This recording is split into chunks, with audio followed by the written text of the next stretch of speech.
नमस्कार friend, Bihar board exam में आपका स्वागत है। आज का मेरा टॉपिक है प्रणालिका। हम लोग जानेंगे प्रणालिका क्या है, प्रणालिका किसे कहते हैं, प्रणालिका क्या है या प्रणालिका किसे कहते हैं, दोनों एक ही बात है। तो चलिए आइए समझते हैं प्रणालिका क्या है। तो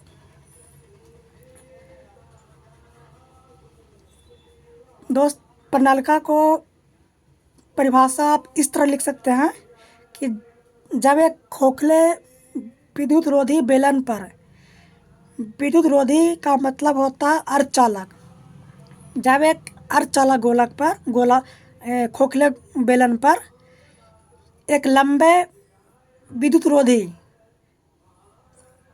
का मतलब क्या बताया मैंने, अर्धचालक।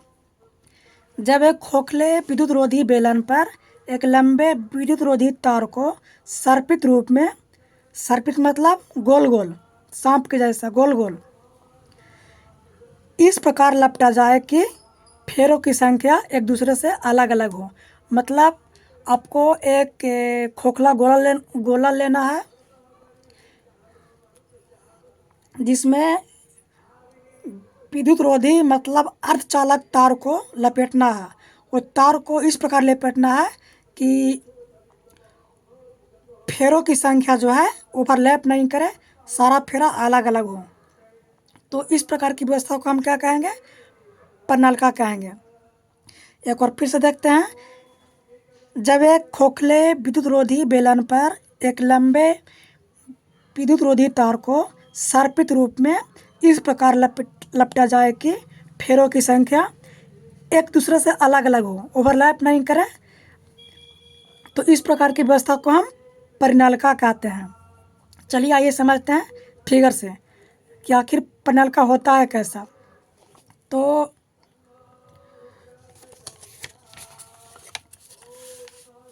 ये जो है ये मेरा प्रणालिका है। इसमें एक प्रणालिका है, एक खोखला बेलन है जो कि अर्धचालक है। अर्धचालक मतलब विद्युत रोधी है।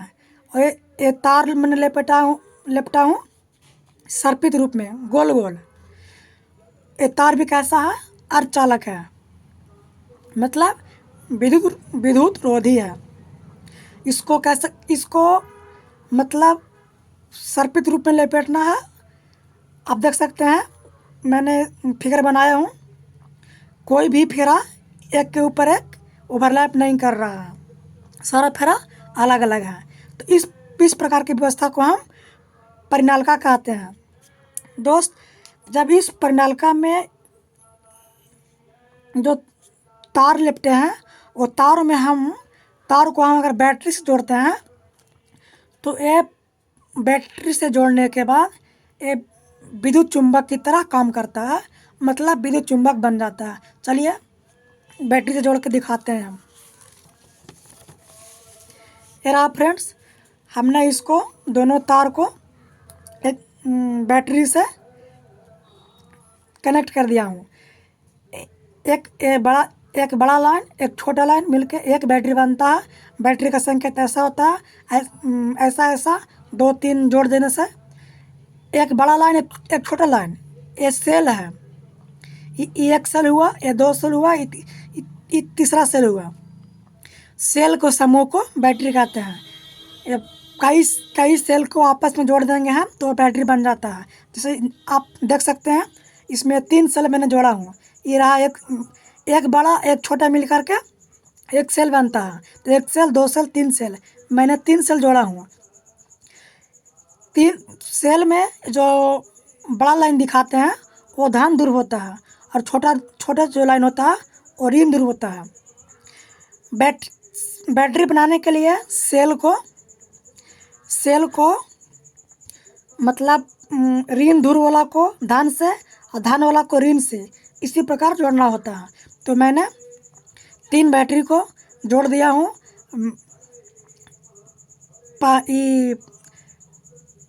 दूसरे एक धन को एक ऋण से और एक ऋण को एक धन से।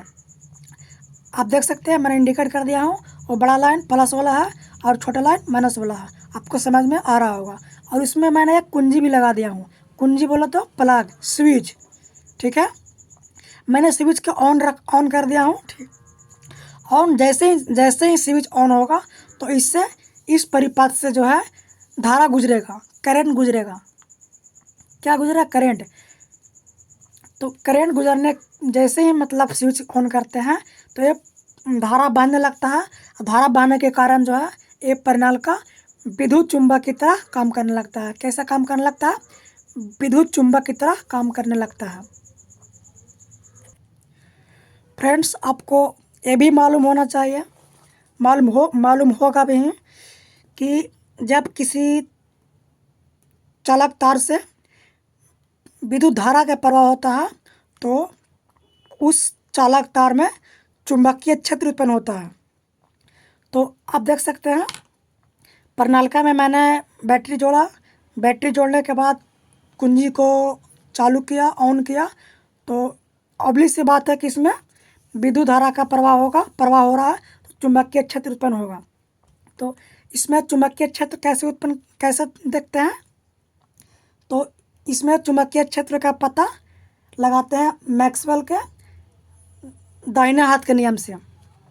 अगर मैक्सवेल के दाहिने हाथ का नियम क्या बताता है कि अगर हम किसी धारावाही चालक को दाहिने हाथ से इस प्रकार पकड़ते हैं कि जो हमारा अंगुलियां देख सकते हैं, जो अंगुलियां हैं ये विद्युत धारा के दिशा दिखाए, तो जो अंगूठा है चुंबकीय क्षेत्र का दिशा दिखाएगा।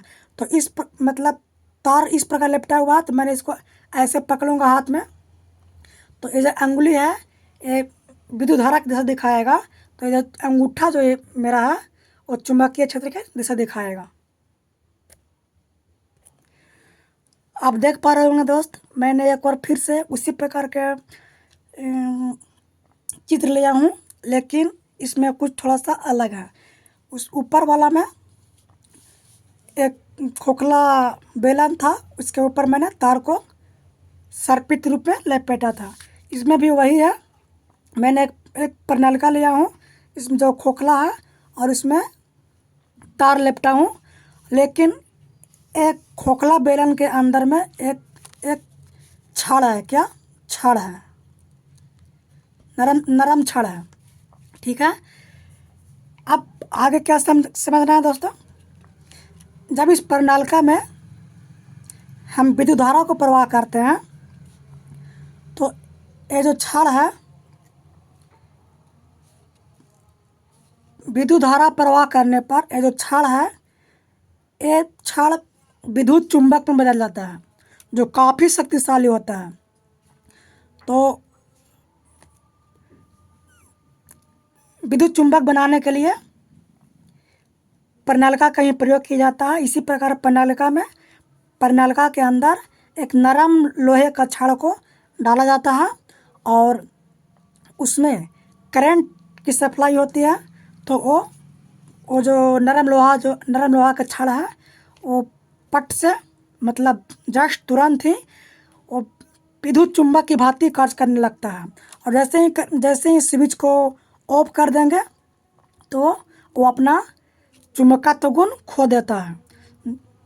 जैसे ही स्विच के ऑन करेंगे वो एकदम तेज़ी से एकदम शक्तिशाली चुंबक बन जाता है।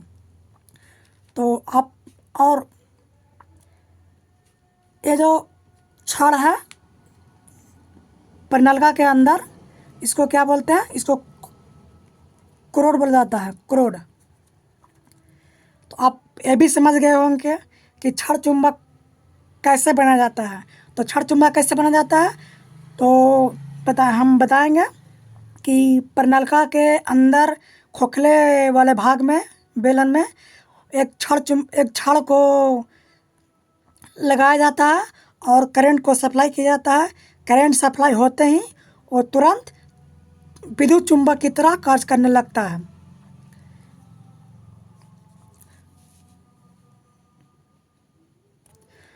फ्रेंड्स, आज के वीडियो में इतना ही। अगर मेरा थोड़ा सा भी मेहनत आपको समझ में आया हो, अच्छा लगा हो तो चैनल को सब्सक्राइब कर दीजिएगा, लाइक कर दीजिएगा और शेयर करना मत भूलिएगा। ऐसे ही मैं इंटरेस्टिंग वीडियो लाता रहूँगा आपके लिए। अब बस चैनल को सब्सक्राइब कर दें, शेयर कर दें, लाइक कर दें।